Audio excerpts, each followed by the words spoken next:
एक तरफ अखिलेश और मायावती की पार्टी के टूटे दिल मिले, दोनों के बीच 38 सीटों की शर्त के साथ गठबंधन हुआ। वहीं दूसरी तरफ कांग्रेस के साथ उनका संभावित रिश्ता बनने से पहले ही टूट गया। एसपी और बीएसपी की दोस्ती से ये बात साबित हो गई है कि अब आगामी लोकसभा चुनाव से पहले कांग्रेस यूपी के सियासी मैदान में अलग थलग पड़ चुकी है।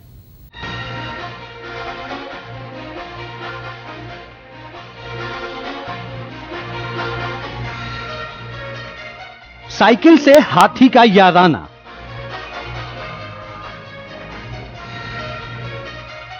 हाथ से हाथी का किनारा,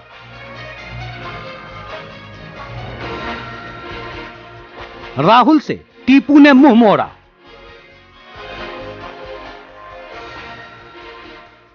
यूपी में कांग्रेस बेसहारा। जी हां, लखनऊ में सियासत की दोस्ती के नए दौर का आगाज हुआ और हाथ बेसहारा हो गया। यूपी की गठबंधन की गाड़ी में राहुल के लिए कोई जगह नहीं है।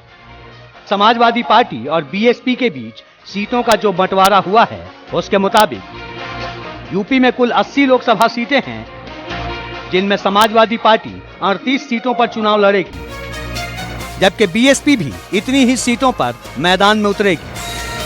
2 सीटें गठबंधन के किसी नए संभावित साथी के लिए खाली छोड़ दी गई हैं, जबकि अमेठी और रायबरेली में गठबंधन का कोई उम्मीदवार नहीं उतारा जाएगा।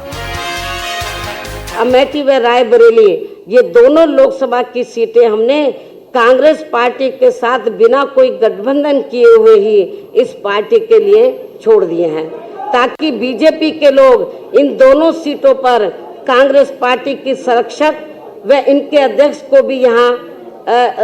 को भी यही उलझाकर न रख सके। समझ रहे हैं ना आप?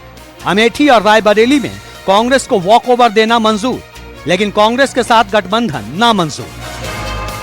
दोनों नेताओं ने एक सुर में साफ कर दिया कि कांग्रेस न तो उनके इतिहास में फिट बैठती है और न ही उसके साथ उनके चुनाव का गणित ही दुरुस्त बैठता है।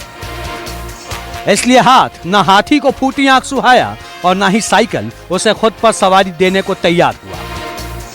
तो हमारी पार्टी ने पूरे देश में ये फैसला लिया है कि हमारी पार्टी अब आगे कांग्रेस पार्टी की तरह ऐसी अन्य और किसी भी पार्टी के साथ गठबंधन करके कोई चुनाव नहीं लड़ेगी, जिससे हमारी पार्टी को खुद ही राजनीतिक नुकसान पहुंच जाए, यानी कि उसका वोट हमें ट्रांसफर ना हो सके। उत्तर प्रदेश में बीएसपी व सपा का पूर्व में विधानसभा चुनाव के लिए हुआ गठबंधन का पिछला रहा अनुभव दोनों ही पार्टियों के लिए काफी कारगर साबित हुआ है, अर्थात दोनों ही पार्टियों का वोट एक दूसरे के उम्मीदवारों को पूरी ईमानदारी से ट्रांसफर हुआ है। माया और अखिलेश के मुंह फेरने के बाद अब यूपी के मैदान में कांग्रेस को अकेले ही उतरना होगा। बताया जा रहा है कि अध्यक्ष राहुल को इस बात का पहले ही अंदाजा हो चुका था, इसलिए यूपी चुनाव को लेकर उनका प्लान बी पहले से ही तैयार है। इस प्लान के मुताबिक कांग्रेस 25 सीटों पर ज्यादा जोर लगाएगी। ये वो सीटें होंगी जहां वो 2014 में सबसे कम अंतर से चुनाव हारी थी। बाकी 65 सीटों के लिए कांग्रेस की अलग रणनीति होगी। इन सीटों पर पार्टी घोस्ट कैंडिडेट उतारने की योजना बना रही है, यानी ऐसे उम्मीदवार जो समाजवादी पार्टी और बीएसपी की जीत में मददगार हों। बता दें कि 2014 में कांग्रेस को यूपी में सिर्फ 2 सीटें ही हासिल हुई थीं, जबकि 2009 में उसे 21 सीटें मिली थीं। राहुल अपनी नई रणनीति के साथ भले ही पूरी तरह तैयार हों, लेकिन कांग्रेस के नेताओं के लिए अभी भी इस बात को हजम करना मुश्किल है कि अखिलेश और माया ने देश की सबसे पुरानी पार्टी को गठबंधन में शामिल करना तक मुनासिब नहीं समझा। लेकिन इसकी प्रक्रिया, इसका जवाब या इसके बारे में हमारा पार्टी की क्या धारणा रहेगी, क्या विचार रहेगा, उसके लिए हम लखनऊ में कल बताएंगे, क्योंकि हम सब लोग कल लखनऊ में हैं।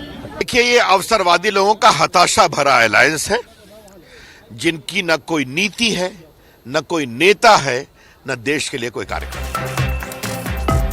तो लोकसभा चुनाव से पहले यूपी की सियासत की बिसात बिछ गई है।